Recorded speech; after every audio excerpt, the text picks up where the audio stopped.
In 1971, the newly born government of Bangladesh did something no other nation had done before. 6 days after a 9-month war ended, it stood in front of a devastated country and gave a name to hundreds of thousands of women who had survived mass rape.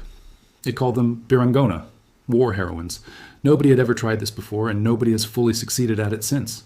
This is the story of what happened to that promise and to everything it touched over the next 55 years. My name doesn't matter as much as this story does, so let's not waste time on introductions. What matters is that between 1971 and 2026, Bangladesh went through one of the most complicated, contradictory, and rarely discussed transformations in modern South Asian history. A transformation in how an entire nation understood sex, gender, honor, violence, and the human body. It is a story that starts in the middle of a genocide and ends in a country still arguing in 2026 about how much of this history it is allowed to say out loud. You will not find this story taught in most schools, and you will not find it packaged neatly in a single book, because it was never allowed to be a single, continuous story in the first place. It was fought over in courtrooms, buried in state archives, whispered about in villages, argued over in parliament, and eventually typed out in comment sections by a generation that had no idea their grandparents' generation went through any of it. Piecing it together means moving through 5.5 decades of war, law, religion, migration, and technology, and watching the same argument about who controls a woman's body and who gets to define a legitimate identity resurface again and again in slightly different clothing every single decade. Before we go further, it helps to understand what came before. For centuries, the region that became Bangladesh existed under the weight of Mughal customs, British colonial law, and rigid Bengali social codes that treated female sexuality as property to be guarded and male authority as something rarely questioned. Marriages were arranged young. Female modesty was tied directly to family honor. And a third gender community known as the Hijra, who had existed in South Asia since long before colonial rule, lived on the edges of that world. Visible at weddings and births, but legally invisible, without rights, without recognition, without a place in any official document. British colonial administrators layered their own moral codes on top of that older system, importing Victorian-era criminal statutes that outlawed homosexuality outright and treated any sexuality outside heterosexual marriage as a punishable offense. Those same colonial-era laws, written more than a century earlier by administrators who never set foot in most of the villages they were legislating, remained on the books long after the British left, first under Pakistani rule and then under an independent Bangladesh that inherited the legal code almost untouched. That is worth sitting with for a second. Much of what still criminalizes sexuality in Bangladesh today was never actually written by Bangladeshis at all. It was inherited, generation after generation, from a government that stopped existing decades ago. That was the foundation Bangladesh was built on. Then came 1971, and everything cracked open at once.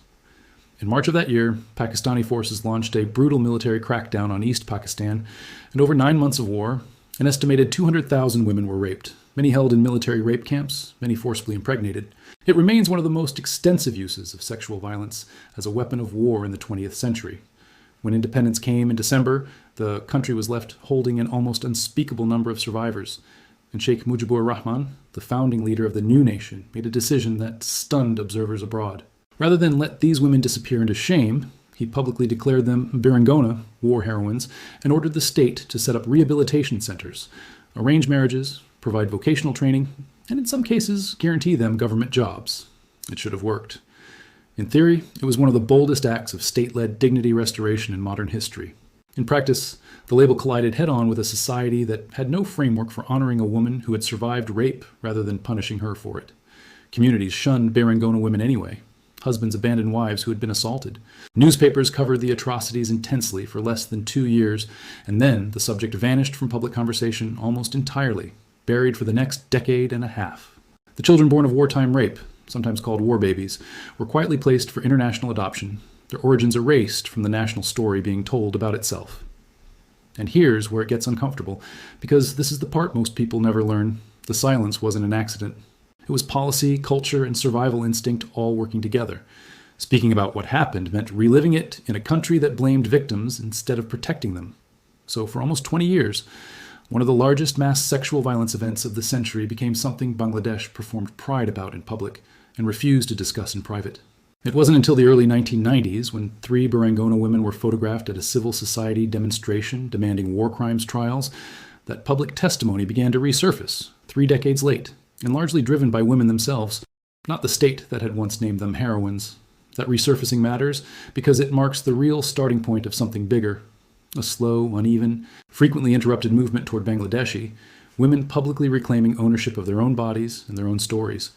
Through the 1980s and into the 1990s, a genuine women's rights movement began organizing formally for the first time, built by lawyers, academics, and grassroots organizers who started documenting domestic violence, dowry-related abuse, and acid attacks, all issues that had existed for generations without ever being treated as a matter of national policy. Legal aid groups began taking harassment cases to the High Court, and for the first time, courts started acknowledging, in writing, that so-called eve-teasing, the euphemism used for public sexual harassment, was a real and prosecutable harm rather than something a woman was expected to simply endure and walk faster past. But before that movement could gain any real momentum on the national stage, the country had another battle it needed to fight, one that never really ended: the fight over child marriage. Bangladesh entered the 1980s and 1990s with some of the highest child marriage rates on earth, a practice defended by poverty, by the belief that marriage protected girls from harassment, and by interpretations of religious and cultural tradition that positioned a daughter's virginity as the most valuable thing her family possessed. The country signed the Convention on the Elimination of All Forms of Discrimination Against Women in 1984, and ratified the Convention on the Rights of the Child in 1990, both of which pushed toward 18 as a minimum marriage age. On paper, the law said 18. In villages across the country, it frequently meant nothing at all. Girls were still being married at 13, 14, 15, often to much older men, frequently justified as protection from the very sexual violence and harassment the marriages were supposed to prevent. This is the paradox that defines so much of this history. The mechanisms built to shield female sexuality from danger were often the same mechanisms that stripped girls of the choice to control it themselves. There's a stretch of this history, roughly the late 1990s through the mid-2000s, that almost never comes up in these kinds of retrospectives, but it shaped everything that followed. Bangladesh's garment industry exploded during this period, pulling millions of young women out of villages and into factory jobs in Dhaka and Chittagong for the first time in the country's history. That single economic shift did something no piece of legislation had managed. It gave women independent income, and with it, a level of bargaining power inside their own families that simply hadn't existed before. It also exposed them to entirely new forms of vulnerability, since factory floors became sites of harassment with almost no legal protection, no reporting mechanism, and supervisors who held total power over whether a woman kept her job.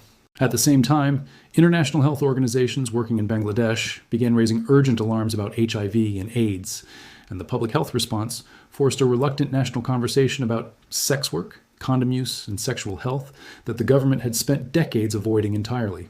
Public health necessity did what moral argument alone never could.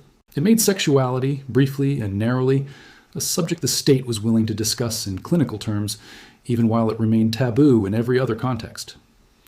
By the time we reach 2013, the conversation shifts to a completely different, and in some ways more surprising, chapter.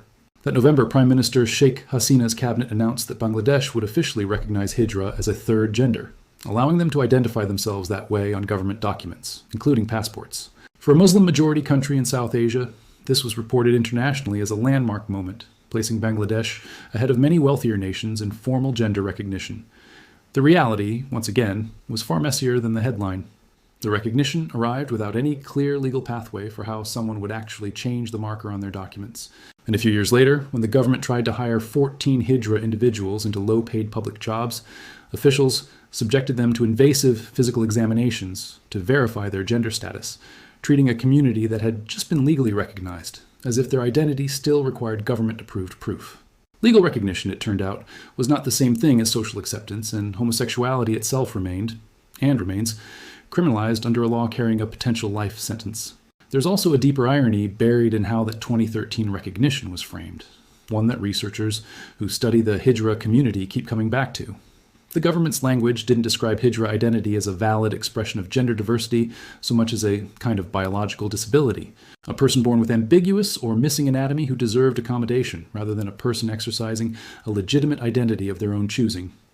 That framing let officials sound progressive on the world stage while avoiding the much harder, much more threatening conversation about sexual orientation and gender identity as matters of rights, rather than medical exception. It's a pattern you'll see again and again across this entire timeline. Bangladesh finding ways to extend a narrow, technical form of recognition to a marginalized group, while carefully avoiding the broader cultural argument that recognition was supposed to represent in the first place. So here is where the story usually loses people. because it doesn't move in a straight line toward progress the way you'd expect from a country you're told is modernizing. It zigzags. A landmark recognition for one community sits right next to continued criminalization for another. A war heroine title sits right next to decades of enforced silence. And nowhere is that zigzag more visible than in what happened when Bangladesh went online. The 2010s brought smartphones, Facebook, and a generation of young Bangladeshis suddenly capable of talking to each other about things their parents never discussed at the dinner table. Feminist collectives built digital platforms to document sexual harassment on public transport, in universities and in the workplace, gathering testimony that had nowhere to go in a legal system that still had no dedicated law against sexual harassment itself. When the global Me Too movement broke out in October 2017, Bangladesh watched from the sidelines more than it participated. Researchers studying this later found something telling. It wasn't that Bangladeshi women had nothing to say. Survey after survey showed high rates of harassment and plenty of private frustration. It was that the cultural cost of speaking publicly, the fear of being disbelieved, blamed, or ostracized, was still too high for most women to pay, even with an entire global hashtag offering them cover. One notable exception came from the ready-made garment sector, where textile workers organized more openly against harassment on factory floors, a rare case of collective public action succeeding where individual disclosure had failed. It's worth pausing here on the scale of what these online platforms actually surfaced. One widely cited 2018 study found that as many as 94% of women surveyed reported experiencing some form of sexual harassment while using public transport in Dhaka alone, a statistic that had existed as lived experience for millions of women for decades before a single hashtag or Facebook group gave it a number attached to a headline. Digital feminist platforms like Protobody emerged specifically to map and document these incidents in real time, turning what had always been private, unspoken humiliation into something that could finally be counted, studied, and cited back at policymakers who had spent years insisting the problem was smaller than it actually was. Then, almost as if the country wanted to prove the point about contradiction one more time, 2019 arrived with a very different kind of digital reckoning. The government declared what officials literally called a war against pornography, blocking close to 20,000 websites after Bangladesh's High Court ordered a crackdown on obscene online content. Popular apps were suspended. A rising young actress was publicly told to remove what officials called provocative images from her social media accounts. Facebook and Instagram profiles came under government monitoring. In the span of 6 years, Bangladesh had moved from officially recognizing a historically marginalized gender identity to officially declaring war on sexual content online. Two moves that, on the surface, look like they belong to different countries entirely, but both came from the same underlying instinct. An anxious state trying to control something it could no longer fully contain. That tension only intensified going into the 2020s. The COVID-19 pandemic shut down schools, and when schools closed, child marriage rates in many districts climbed right back toward the numbers activists had spent 2 decades fighting to bring down. As families facing economic collapse once again treated early marriage as a survival strategy rather than a violation. In 2017, Bangladesh had already passed a new child marriage law that was supposed to modernize the outdated 1929 colonial-era statute. But the replacement law quietly introduced a loophole allowing marriage before 18 under special circumstances, with parental and court consent, a provision human rights groups immediately condemned as a step backward disguised as reform. Even the language used to justify child marriage rarely changed across a century. Protecting a daughter's honor, avoiding dowry escalation, guarding against exactly the kind of harassment and sexual violence this entire history keeps circling back to. And that brings us close to now. By the mid-2020s, Bangladesh is a country holding several irreconcilable realities inside itself at once. It is a nation with a constitutionally protected, internationally praised third gender recognition, and a nation where that same community still reports being denied jobs, housing, and healthcare. It is a nation where the descendants of Birangona survivors are finally receiving formal veteran status and pensions, more than 50 years after the crimes committed against their mothers and grandmothers, a form of long-delayed justice that arrived only after most of the original survivors had already died without ever receiving it. It is a nation where gender-affirming healthcare guidelines were only formally introduced for the third gender population in 2024, decades after the identity itself was recognized, meaning legal existence arrived long before medical dignity did. And it is a nation where, following the mass student-led uprising that reshaped its politics in 2024, the old argument over how conservative or how liberal public life should be has resumed all over again, with sexuality and gender norms sitting right at the center of that fight, exactly the way they always have. Meanwhile, a generation that grew up entirely online is quietly rewriting the rules faster than any law or ministry can keep up with. Young people in Dhaka and beyond now have access to global conversations about consent, relationships, and identity that their grandparents' generation never had any language for at all, arriving through group chats and short videos rather than classrooms, since formal comprehensive sex education still barely exists in most Bangladeshi schools. Surveys on adolescent reproductive health repeatedly find that young people are gaining knowledge from informal and regulated sources faster than the state can build any curriculum to match it, which means an entire generation is teaching itself about sexuality and the gaps the system left behind, for better and for worse, without much adult guidance either way. What makes this history genuinely different from a lot of other national sexuality histories you might have watched documentaries about is the whiplash. Most countries tell a story that bends, however slowly, in one direction, toward more openness or toward more restriction. Bangladesh's story from 1971 to 2026 doesn't bend cleanly either way. It surges forward with radical acts like the Birangona Declaration and the Hijra recognition, then snaps backward under the weight of stigma, under economic desperation, under conservative political pressure, under a legal system still built on colonial-era assumptions about who owns a woman's body and who decides what a family's honor requires. Survivors get named heroines and then get shunned by their own neighbors in the same decade. A third gender gets a passport category and then gets denied a government job on a technicality 4 years later. If there's a single thread running underneath all 55 years of this, it's the fact that Bangladesh has never really been given the chance to have this conversation on its own terms, without a war, a colonial hangover, a religious debate, or an economic crisis forcing the timeline. Every major shift in how this country handled sexuality, Birangona, child marriage law, Hijra recognition, the porn crackdown, the digital feminist movement, happened as a reaction to something else entirely.